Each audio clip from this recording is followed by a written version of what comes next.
Hello, welcome to my YouTube channel. അപ്പോൾ ഇന്ന് നമ്മൾ തയ്യാറാക്കാൻ പോകുന്ന അടിപൊളിയായിട്ടുള്ള ഒരു മന്തിയുടെ റെസിപ്പി ആയിട്ടാണ്. അപ്പോൾ നമുക്ക് റെസിപ്പി നോക്കാം. അതിനായിട്ട് ആദ്യം നമുക്ക് ചിക്കൻ മാഗ്നേറ്റ് ചെയ്യണം. മാഗ്നേറ്റ് ചെയ്യാൻ വേണ്ടിയിട്ടുള്ള സാധനങ്ങളാണിത്. ക്യാപ്സിക്കം, മാഗി ക്യൂബ്, പുതിനയില, മല്ലിയില, മന്തി മസാല, പിന്നെ പച്ചമല്ലിയും കുരുമുളകും വേണം. പിന്നെ നമ്മൾ കഴുകി വെച്ച ചിക്കനിക്ക് നമുക്ക് ഈ മസാലയും 2 ടേബിൾ സ്പൂണ് ചിക്കൻ മന്തി മസാല, പിന്നെ ഈ അരിഞ്ഞ് വെച്ചിട്ടുള്ള സാധനങ്ങളൊക്കെ കൂടി ഇട്ടിട്ട് നമുക്ക് കുഴച്ചെടുക്കണം. ഉപ്പ് നമ്മൾ നോക്കിയിട്ട് ചേർത്താൽ മതി. മാഗി ക്യൂബിൽ ഉപ്പുള്ള കാരണം നമ്മൾ നോക്കി ചേർത്താൽ മതി. പിന്നെ നമുക്ക് വേണ്ടത് ഹാഫ് ഗ്ലാസ് സൺഫ്ലവർ ഓയിലാണ്. അപ്പോൾ സൺഫ്ലവർ ഓയിൽ ഞാൻ കുറേശ്ശായിട്ട് ഇതിൽ ചേർത്ത് കൊടുത്തിട്ടുള്ളൂ, അല്ലാതെ ഓയിലി വേണ്ടെന്ന് വിചാരിച്ചിട്ടാണ്.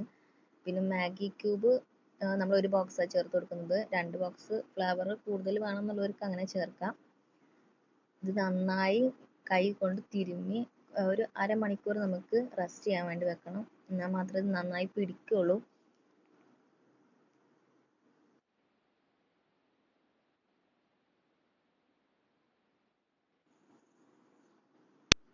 ഇനി അരമണിക്കൂറിന് ശേഷം നമുക്കിത് ഒരു മീഡിയം ഫ്ലെയിമിൽ ഇട്ടിട്ട് ഒന്ന് വേവിച്ചെടുക്കാം. അടച്ച് വെച്ച് വേവിക്കണം. മീഡിയം ഫ്ലെയിമിലിട്ടിട്ട് തന്നെ വേവിക്കണം, ഇല്ലെങ്കിൽ കരിഞ്ഞു പോകും. നമ്മൾ അടച്ച് വെച്ചിട്ട് തിരിച്ചും മറിച്ചും അങ്ങനെ ഇടയ്ക്കിടയ്ക്ക് തിരിച്ചും മറിച്ചും ഇട്ട് വെക്കും. നമ്മൾ 2 ട്രിപ്പായിട്ടാണ് ചെയ്യണത്. ഫസ്റ്റ് ട്രിപ്പിലാണ് കുറച്ചിട്ട് വേവിച്ചെടുക്കുന്നത്. അങ്ങനെ 2 ട്രിപ്പാണ് ആയിട്ടാണ് ചെയ്യുന്നത്.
നമ്മൾ ഒരു ട്രിപ്പ് കഴിഞ്ഞ് അത് നമ്മൾ മാറ്റി വെച്ചിട്ടുണ്ട്.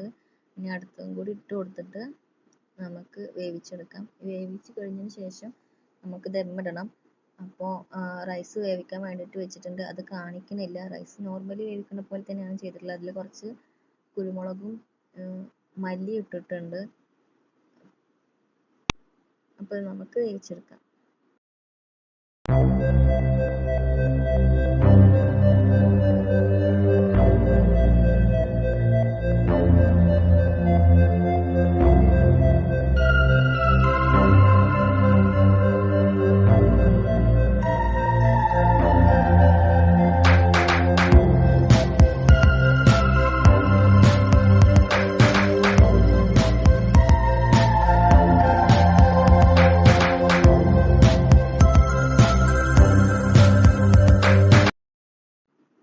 ദമ്മിടുന്ന നമ്മൾക്ക് ഇതിൽ കാണിക്കാൻ പറ്റിയില്ല. എന്താ വെച്ചാൽ ആ വീഡിയോ എൻ്റെ കയ്യിൽ നിന്ന് മിസ്സായിപ്പോയി.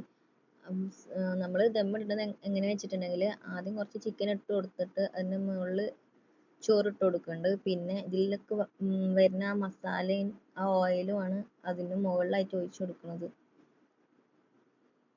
അപ്പോൾ നമ്മൾ എളുപ്പത്തിൽ തയ്യാറാക്കാൻ പറ്റുന്ന മന്തി റെഡി ആയിട്ടുണ്ട്. എല്ലാവരും ട്രൈ ചെയ്ത് നോക്കുക, കമൻറ്റിലൂടെ അറിയിക്കുക.